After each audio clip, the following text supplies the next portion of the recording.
इस वीडियो को देखिए। ये वीडियो रामनवमी जुलूस के दौरान का है। इस वीडियो में ये महिला मस्जिद की ओर तीर चलाने का नाटक कर रही हैं।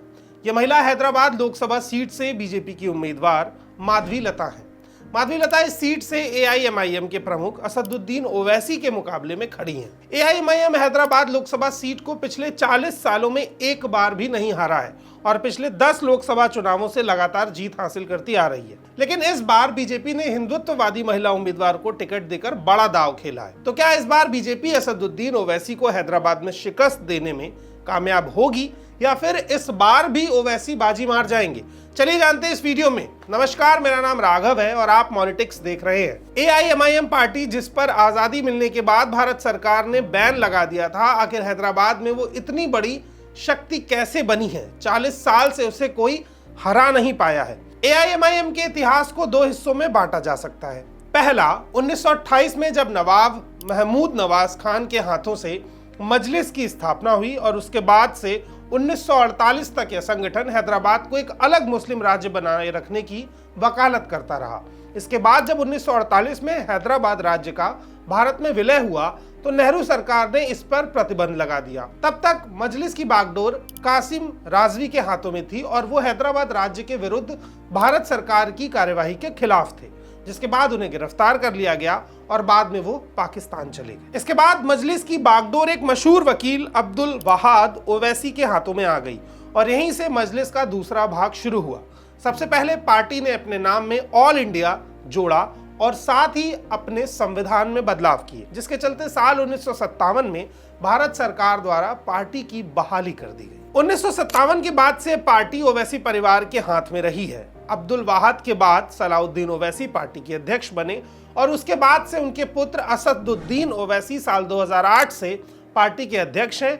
वहीं इनके छोटे भाई अकबरुद्दीन ओवैसी विधानसभा में पार्टी के नेता हैं। ओवैसी परिवार और मजलिस के नेताओं पर यह आरोप लगते रहे हैं कि वह अपने भड़काऊ भाषणों से हैदराबाद में सांप्रदायिक तनाव को बढ़ावा देते रहे हैं। लेकिन दूसरी ओर मजलिस के समर्थक उसे भारतीय जनता पार्टी और दूसरे हिंदू संगठनों का जवाब देने वाली पार्टी के तौर देखते हैं।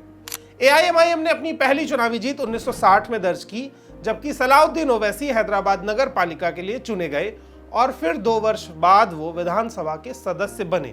तब से मजलिस की शक्ति लगातार बढ़ती गई। पिछले 6 दशकों में मजलिस और उसे चलाने वाले ओवैसी परिवार की शक्ति रफ्ता रफ्ता इतनी बढ़ती है कि हैदराबाद पर पूरी तरह से उसी का नियंत्रण है। तेलंगाना विधानसभा में एआईएमआईएम के सदस्यों की संख्या 7 है। विधान परिषद में 2 सदस्य हैं। मजलिस को आमतौर पर मुस्लिम राजनीतिक संगठन या मुस्लिम समुदाय के प्रतिनिधि के तौर पर भी देखा जाता है और हैदराबाद के मुसलमान बड़ी हद तक इसी पार्टी का समर्थन करते रहे हैं। इसलिए हैदराबाद लोकसभा की सीट पर 1984 से एआईएमआईएम का कब्जा है।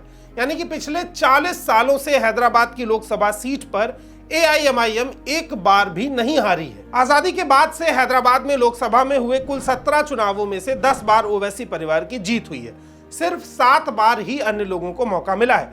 1960 में सलाउद्दीन ओवैसी की नगर पालिका में जीत के बाद लोकप्रियता बढ़ने लगी। बढ़ती हुई लोकप्रियता के साथ साथ सलाउद्दीन ओवैसी सलार मिल्लत मुसलमानों के नेता के नाम से मशहूर होते हैं। साल 1984 आता है, वो पहली बार हैदराबाद से लोकसभा के लिए चुने जाते हैं। तब से अब तक हैदराबाद की लोकसभा सीट पर सिर्फ ओवैसी परिवार का ही दबदबा रहा है। साल 1984 में सुल्तान सलाउद्दीन ओवैसी ने तेलुगु देशम पार्टी के प्रभाकर रेड्डी को लगभग 4000 वोटों से हरा दिया। उसके बाद 1989 के लोकसभा चुनाव में सलाउद्दीन ओवैसी ने तेलंगाना कृष्णा रेड्डी को लगभग 1,30,000 वोटों से हरा दिया। इसके बाद लगातार ये सिलसिला चलता रहा। 1991 में बीजेपी के बद्दम बाल रेड्डी को, 1996 में बीजेपी के एम वेंकैया नायडू, 1998 में बीजेपी के बद्दम बाल रेड्डी, 1999 में बीजेपी के बद्दम बाल रेड्डी को सलाउद्दीन ओवैसी ने हैदराबाद लोकसभा सीट से हराया। इसके बाद 2004 में असदुद्दीन ओवैसी ने बीजेपी के जी सुभाष चंद्र जी को, 2009 में टीडीपी के जाहिद अली खान को, 2014 में बीजेपी के भगवंत राव और 2019 में भी बीजेपी के भगवंत राव को लगभग 3 लाख वोटों से हराया। हार का अंतर साल दर साल, चुनाव दर चुनाव बढ़ता चला गया। एआईएमआईएम के अलावा हैदराबाद की लोकसभा सीट से आखिरी बार कांग्रेस को 1980 में जीत मिली थी। तब कांग्रेस के एस नारायण लगभग 30,000 वोटों से जीते थे। इसके बाद से ये हैदराबाद की लोकसभा सीट पर किसी दल की दाल गलती हुई दिखाई नहीं देती। हैदराबाद की लोकसभा सीट पर दबदबा होने के साथ साथ एआईएमआईएम के सदस्यों की संख्या विधानसभा में लगातार बढ़ती गई।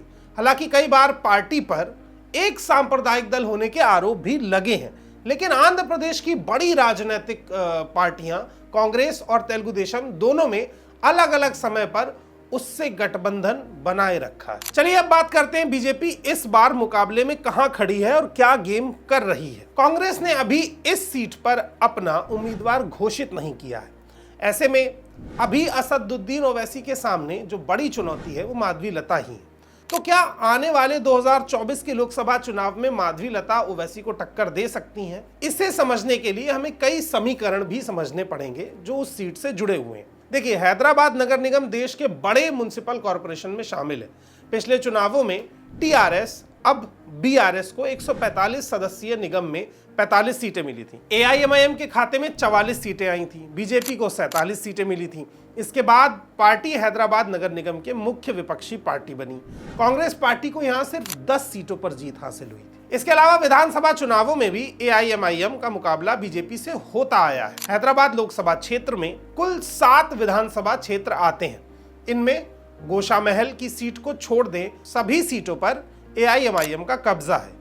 केवल गोशामहल सीट पर बीजेपी के नेता टी राजा सिंह तीसरी बार जीते हैं, यानी कि 7 विधानसभा सीटों में 6 से 1 का स्कोर है। देखिए, हैदराबाद की इस लोकसभा सीट पर 59% आबादी मुस्लिम है और असदुद्दीन ओवैसी अयोध्या भूमि विवाद से लेकर 3 तलाक और देश में मुसलमानों के मुद्दे पर अपनी मुखर आवाज रखने के कारण जाने जाते हैं। वहीं नोटबंदी से लेकर अल्पसंख्यकों के खिलाफ हुई मॉब लिंचिंग पर भी ओवैसी संसद में बोलते हैं। जनसभाओं तक में कई बार केंद्र सरकार को घेरते हैं, जिसके चलते ओवैसी को यहाँ एक तरफा वोटिंग होती है। ऐसे में हर बार की तरह इस बार भी असदुद्दीन ओवैसी की जीत तय मानी जा रही है। लेकिन बीजेपी ने 2024 के चुनावों में पहली बार एआईएमआईएम को इस मजबूत गढ़ में एक महिला कार्ड खेला है। बीजेपी ने हैदराबाद लोकसभा क्षेत्र की महिला प्रत्याशी के रूप में माधवी लता को टिकट दिया है। माधवी यहां पर विरिंची हॉस्पिटल चलाती हैं और इसकी चेयरपर्सन भी है। हालांकि ओवैसी का भी अपना हॉस्पिटल है। माधवी सोशल मीडिया पर भी काफी एक्टिव है। अस्पताल चलाने के साथ ही माधवी भरतनाट्यम में भी पारंगत है। माधवी लता हैदराबाद के कट्टर हिंदुत्व का चेहरा है और यही चीज बीजेपी के लिए हैदराबाद लोकसभा सीट पर एक बैकफायर कर सकती है। और हाल ही में तीर चलाने वाले मामले को लेकर इसका उदाहरण भी देखने को मिल गया है। हालांकि माधवी जो है, उन्होंने दावा किया था कि मीडिया में नकारात्मकता फैलाने के लिए अधूरा वीडियो प्रसारित किया जा रहा है। उन्होंने कहा, अगर मेरे वीडियो की वजह से या किसी भी अन्य वजह से किसी की भावनाएं आहत हुई हैं तो मैं माफ़ी मांगना चाहूँगी, क्योंकि मैं सभी व्यक्तियों का सम्मान करती हूँ। धर्म की बात यहाँ पर भी उन्होंने नहीं कही। अब माधवी लता असदुद्दीन ओवैसी को कितनी मजबूत टक्कर दे पाती हैं, ये तो चुनाव होने के बाद ही पता चलेगा। लेकिन भाजपा के इस हिंदुत्व कार्ड से कहीं ना कहीं हैदराबाद की सीट पर जो मामला है वो रोमांचक होता दिख रहा है। फिलहाल के इस वीडियो में इतना ही। मिलते हैं किसी अगले टॉपिक में। तब तक के लिए आप पॉलिटिक्स को सब्सक्राइब जरूर कर दीजिए, ताकि ये तमाम अपडेट्स जो हैं वो आपको लगातार मिलती रहे। और कमेंट बॉक्स में हमें ये भी जरूर बताइए कि क्या हैदराबाद की सीट पर कोई नया इतिहास रचा जा सकता है, क्या ओवैसी बने रहेंगे या उनकी हार की भी गुंजाइश दिखाई दे रही है। बहुत बहुत शुक्रिया, धन्यवाद।